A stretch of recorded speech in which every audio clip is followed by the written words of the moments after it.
नमस्ते. आम्ही सगळे हे पर्यटक श्रीनगरमध्ये आहोत आणि कालपासून इथे आम्ही आलो.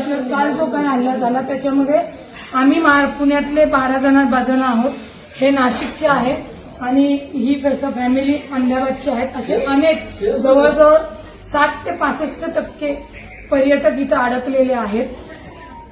कालचा हल्ला झाल्यानंतर आणि बातमी आल्यानंतर सगळे प्रचंड घाबरलेले आहेत. मला प्रशासनाला एवढंच सांगायचं की कृपया इथनं विमानाची सोय तातडीने करावी. आमच्यासोबत एक टुरिस्ट इथले आहेत की ज्याप्रमाणे हल्ला झाला म्हणून आम्ही सगळे भयभीत झालो, पण इथल्याच टुरिस्ट लोकांनी या नाशिकच्या फॅमिलीला स्वतःच्या हे ते आहेत भैया, आपका नाम क्या है?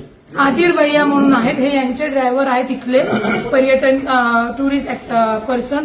यांना यांच्या घरी नेलं, जेवायला घातलं आणि सुखरूपपणे या हॉटेलमध्ये सुरक्षितपणे आम्हाला ठेवलेलं आहे. या हॉटेलमध्ये नाही म्हणलं तरी 101 जण पर्यटन अडकलेले आहेत. काहींच्या फ्लाईट उद्या आहेत, परवा आहेत, 13 आहेत.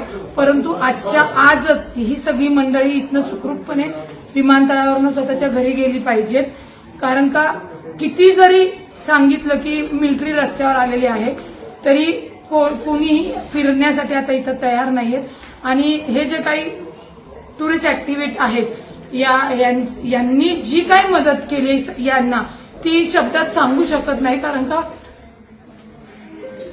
हे रडायला लागलेले आहेत, कारण ह्यांचा धंदा पूर्णपणे बुडालेला आहे. इथं कोणी आता पर्यटक येणार नाही. त्यांनी गाड्या वगैरे सगळ्या लोनवरती घेतलेल्या आहेत आणि अक्षरशः रडतायत. महाराष्ट्रातील राष्ट्रवादीच्या नेत्या रुपाली ठोंबरे या काश्मीरला कुटुंबियांसह सहलीला गेल्या होत्या. पहलगामच्या घटनेनंतर त्या काश्मीरमध्ये अडकून पडल्या. त्यांच्यासोबत सुमारे 100 मराठी पर्यटक देखील आहेत. काश्मीरी मुस्लिम आदिल भाईंनी त्या मराठी बंधू भगिनींना आपल्या घरी नेऊन भरपेट जेवण दिले व सुरक्षितरित्या जवळच्या हॉटेलात आणून सोडले. काश्मीरात हा भाईचार जागोजागी पाहायला मिळतोय.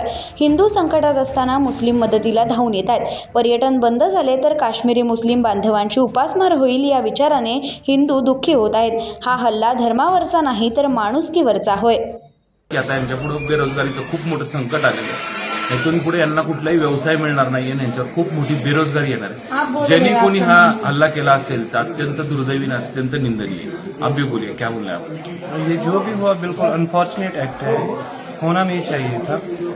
वो तो वहाँ पे मासूम बच्चे थे फैमिलीज के साथ. वो तो यहाँ पे वेकेशंस के लिए आए थे, हमारे साथ यहाँ एंजॉय करते थे.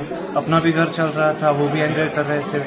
यहाँ की मोस्टली जो इकॉनमी है इसी टूरिज्म पे डिपेंडेंट है. अब ये जिसने भी किया वो जानवर ही होंगे, वो तो इंसान नहीं होंगे. पूरी इंसानियत का कत्ल है ये तो होना नहीं चाहिए था. अब तो इसका रिजल्ट हमें तो भुगतना पड़ेगा ना, जो भी इसका आउटकम आएगा. क्योंकि गलती एक करता है बदनाम पूरे सारे लोग हो जाते हैं. अब तो क्या करेंगे?